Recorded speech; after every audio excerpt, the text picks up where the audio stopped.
থানকুনি পাতা তোমরা কীরকমভাবে খেয়েছো আগে বলো। মানে অনেকে শুনেছি কাঁচা খায় সকালবেলা খালি পেটে কয়েকটা চিবিয়ে, আর থানকুনি পাতা শুক্তো করে, কিন্তু থানকুনি পাতার এই রেসিপিটা কোনো দিন বানিয়ে খেয়েছো? একবার বানিয়ে খেও। এক থালা গরম ভাত শুধু এই গরম গরম এই রেসিপিটাতেই উঠে যাবে। যেমন সুস্বাদু তেমন হেলদি।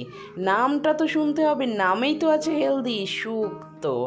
হ্যাঁ, তোমরা ভাবছো যে না শুক্তো বানাচ্ছে তার আবার এত ঢঙের কথা। তো যাই হোক, দেখো দেখো পদ্ধতিটা দেখো। শুক্তো রান্নার জন্য মা এখানে সব সবজিগুলো লম্বা লম্বা করে কেটে নিয়েছে, তো উচ্ছেটাকে শুধু আলাদা ভেজে নিতে হবে।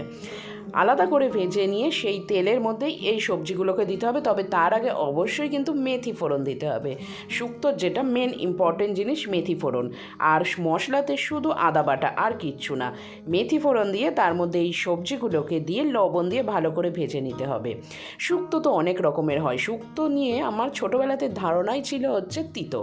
তো যাই হোক, একবার তারাপীঠে আমি শুক্তো খেয়েছিলাম, সেই শুক্তো পোস্ত বাটা দিয়েছিল।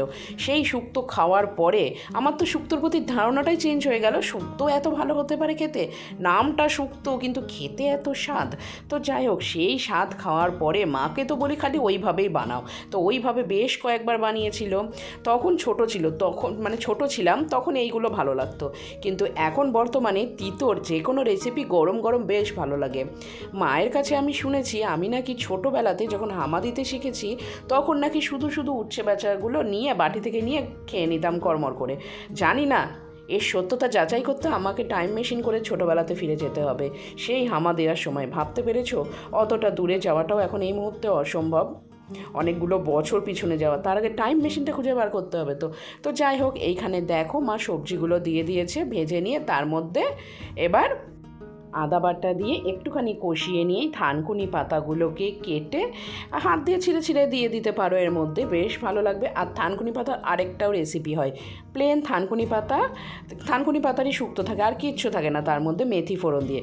ওটাও তোমাদের দেখাবো। ওটা এত সহজ রেসিপি, মানে জাস্ট কয়েকটা মিনিট, বলে না কিছু রান্না 5-6 মিনিটের রান্না, ওটাও 5-6 মিনিটের রান্না। আর এই পাতলা পাতলা পাতা সিদ্ধ হতে বেশিক্ষণ সময় লাগে না। আচ্ছা, সেই রেসিপিটা একবার বলেই দিই।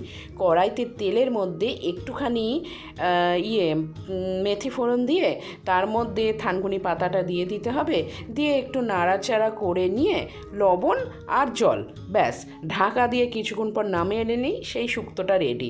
সেইটাও বেশ ভালো লাগে গরম ভাতে, সেটাও বেশ অসাধারণ লাগে। আর গরমে আমাদের বাড়িতে হট ফেভারিট রেসিপি হচ্ছে শুক্তো, ব্যাস।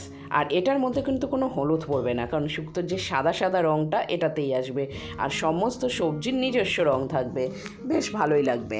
আর গরম ভাতে তো অসাধারণ লাগে। অবশ্যই কিন্তু এটা ট্রাই করবে বাড়িতে, আর বানিয়ে নিয়ে আমাকে কিন্তু বলবে কেমন হয়েছে। আর হ্যাঁ, এই ভিডিওটা সম্পূর্ণ আমাকে বানিয়ে দিয়েছে আমার মেয়ে, কারণ আমি তখন অন্য একটা কাজ করছিলাম, ওকে বললাম ভিডিওটা করে দে। ওর তো স্কুল নাই, রবিবার দিন মা শুক্তো বানাচ্ছিল, বললাম বানা, ভিডিওটা আমাকে বানিয়ে দিবি, আমি তারপর বাকিটা এডিট করে দেব। তো ব্যাস, সম্পূর্ণ ভিডিও কমপ্লিট। কেমন লাগলো অবশ্যই জানিও।